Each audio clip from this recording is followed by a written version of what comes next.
अमरीकी सदर का ईरान को मुआहदे के लिए एक और अल्टीमेटम। 48 घंटे के बाद ईरान पर कयामत टूट पड़ेगी। अमरीकी सदर की ईरान को मुआहदे के लिए 48 घंटे की डेडलाइन। ट्रंप ने कहा ईरान को मुआहदे और आबनाए हुर्मुज़ खोलने के लिए 10 दिन का वक्त दिया था। वक्त अब खत्म हो रहा है, सिर्फ 48 घंटे रह गए। हम जोहरी ईरान से छुटकारा पा रहे हैं।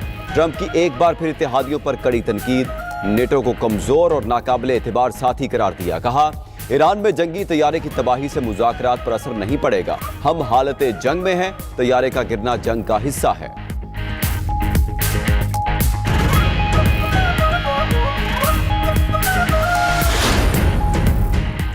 अमन की कोशिशें, ईरान का पाकिस्तान पर मुकम्मल एतमाद का इजहार। ईरान पाकिस्तान की जंगबंदी की कोशिशों का शुक्रगुजार है। ईरानी वज़ीर ख़ारजा अब्बास अराग़ची ने कहा हमने मुज़ाकरात के लिए इस्लामाबाद जाने से कभी इनकार नहीं किया। अमरीकी मीडिया पर ईरानी मौक़िफ़ को गलत अंदाज में पेश किया जा रहा है। गैर कानूनी जंग के हतमी और पायदार खात्मे की शराइत की फिक्र है। ईरान ने मुज़ाकरात के दरवाजे बंद नहीं किए। अब्बास अराग़ची ने तेहरान में लहराए जाने वाले पाकिस्तानी परचम की वीडियो भी शेयर कर दी। ईरानी वज़ीर ख़ारजा ने सोशल मीडिया पर पाकिस्तान जिंदाबाद भी लिखा। पाकिस्तान का ईरानी वज़ीर ख़ारजा के बयान का खैर मकदम। ईरानी वज़ीर ख़ारजा अब्बास अराग़ची की वजाहत का दिल से शुक्रिया। इसहाक डार का ईरानी हम मनसब के बयान पर रद्द अमल। इसहाक डार ने कहा मेरे अजीज भाई, आपकी वजाहत की दिल से कदर करता हूं।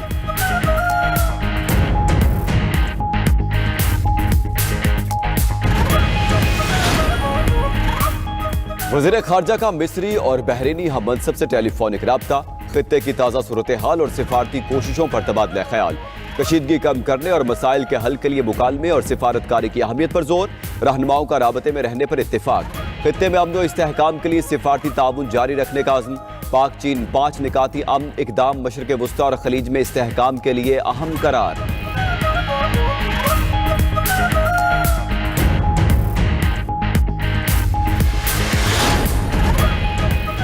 ईरानी पार्लियामेंट के स्पीकर की खित्ते के मुल्कों को मुज़ाकरात की दावत। बाकिर कालीबाफ ने कहा पड़ोसी मुल्कों के साथ सिफारतकारी के लिए तैयार हैं। ईरान साबित कर चुका है कि वो जारहियत का मुकाबला और अपना दिफा करने का अहल है।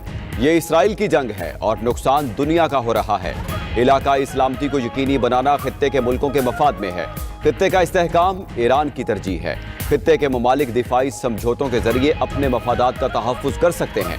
आबनाए हुर्मुज़ की बंदिश के बाद अब आलमी मईशत की शहरग बाबुल मंदब पर भी खतरे के बादल मंडलाने लगे। मोहम्मद बाकिर कालीबाफ ने आलमी बरादरी को खबरदार किया है कि दुनिया की 14% तिजारत और तेल की बड़ी रसद इसी आबी गुजरगाह पर मुनहसर है। बाबुल मंदब गुजरगाह का कंट्रोल ईरान के इत्तेहादी हौसियों के पास है।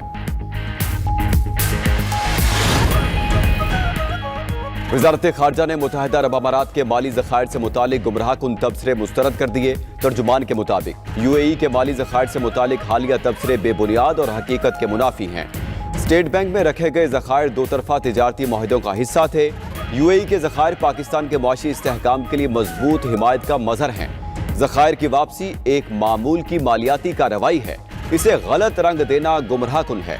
पाकिस्तान और यूएई के दरमियान दरीना और बरादराना ताल्लुकात कायम हैं।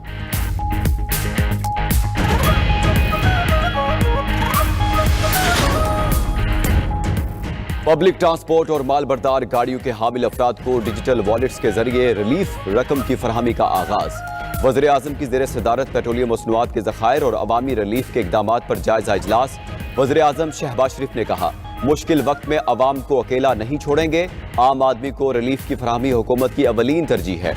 मुल्की ज़रूरियात को पूरा करने के लिए पेट्रोलियम मसनूआत के मुनासिब ज़खायर मौजूद हैं। इजलास में briefing.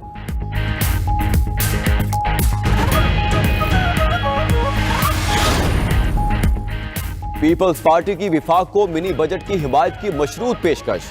Chairman peoples party Bilawal Bhutto ने गढ़ी खुदाबश में तकरीब से खिताब करते हुए कहा BISP से माली मदद की जाए तो मदद को तैयार हैं। जंग के मुआशी असरात की वजह से अवाम पर बोझ पड़ा। ईरान जंग पूरे खित्ते में फैलने का खदशा है। जो ईरान और फलस्तीन पर हमले कर रहे हैं वो पाकिस्तान की तरफ मैली आंख से नहीं देख सकते। अवाम जानते हैं कि जंग छेड़ने वालों के मकासद क्या हैं। पाकिस्तान और दीगर कुव्वतें जंग के खात्मे के लिए कोशा हैं।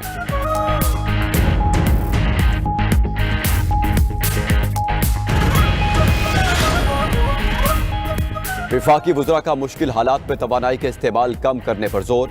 वज़ीर इत्तलात अता तारर ने कहा हमने एहतियात के साथ चलना है। जितनी ज़रूरत है उतना तेल इस्तेमाल करें।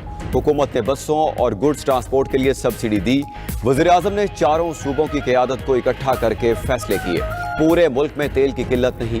विफाकी वजीर मुसद्दिक मलिक ने कहा, महंगा तेल खरीद कर आखिर कब तक सस्ता फरोख्त किया जा सकता है। हुकूमत ने 129 अरब रुपए सब्सिडी पर खर्च किए। हुकूमत ने आहनी दीवार बनकर महंगाई और तेल की कीमतों को रोका। टारगेटेड सब्सिडी देना वज़ीर-ए-आज़म का आज़म है। हुकूमत को बहुत से चैलेंजेस का सामना है। पंजाब में मोटरसाइकिल रजिस्ट्रेशन और ट्रांसफर फीस खत्म। वज़ीर आला पंजाब मरियम नवाज का आवाम के लिए रिलीफ पैकेज का ऐलान। हर रजिस्टर्ड बाइक को 20 लीटर पेट्रोल पर 2000 माहाना सब्सिडी मिलेगी। पेट्रोल फी लीटर 100 रुपए सब्सिडी के साथ मिलेगा। फ्यूल सब्सिडी के लिए मोटर बाइक मालिकान हेल्पलाइन 1000 पर कॉल कर सकते हैं या मोबाइल ऐप मरियम को बताएं इस्तेमाल कर सकते हैं। इस्लामाबाद और पंजाब में मुफ्त ट्रांसपोर्ट पॉलिसी नाफिज। Orange train, metro bus, speedo और ग्रीन इलेक्ट्रो बस में मुफ्त सफर की सहूलत। वज़ीर आला मरियम नवाज का काश्तकारों को फी एकड़ फी लीटर डीजल पर 100 रुपए सब्सिडी देने का ऐलान।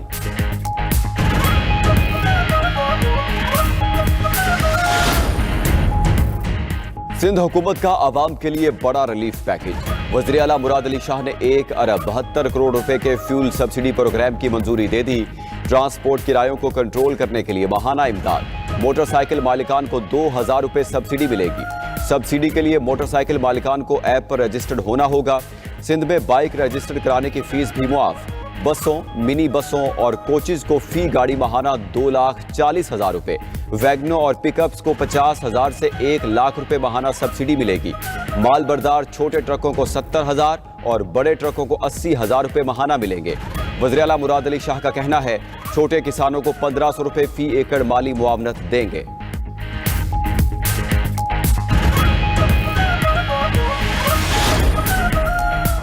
बलूचिस्तान में भी 1 माह के लिए पब्लिक ट्रांसपोर्ट मुफ्त। वज़ीर आला सरफराज बुगटी का रिलीफ इक़दामात का ऐलान। कहा, मुसाफिर 1 माह के लिए पिंक और ग्रीन बसेस में मुफ्त सफर करेंगे। ट्रांसपोर्टर्स और ज़रूरी शोबे में सब्सिडी देंगे। अब दुकानें रात 8 बजे तक खुलेंगी। रेस्टोरेंट्स और शादी हॉल्स रात 10 बजे तक खुले रहेंगे।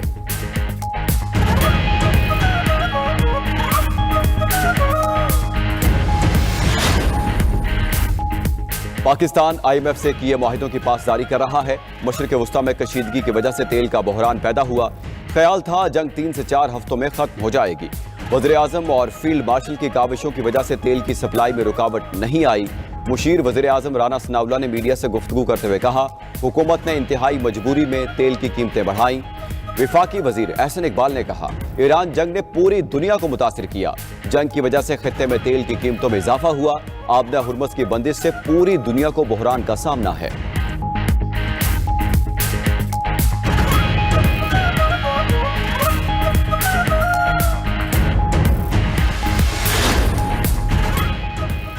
ट्रंप का एक बार फिर इत्तेहादी ममालिक से आबदा हुर्मुज़ खुलवाने का मुतालबा। वॉल स्ट्रीट जर्नल के मुताबिक इत्तेहादी ममालिक ने फिर ट्रंप को ना कर दी। कहते हैं जंगी सूरत हाल में बहरी जहाज़ों को सिक्योरिटी देना मुश्किल है। फौजी तौर पर रास्ता खोलना नामुमकिन करार। जंग बंदी पर जोर। ईरान ने आबदा हुर्मुज़ के जरिए इंसानी इमदाद की तरसील की इजाज़त दे दी। इजाज़त सिर्फ ईरानी बंदरगाहों या बहरा ओमान जाने वाले जहाज़ों के लिए होगी।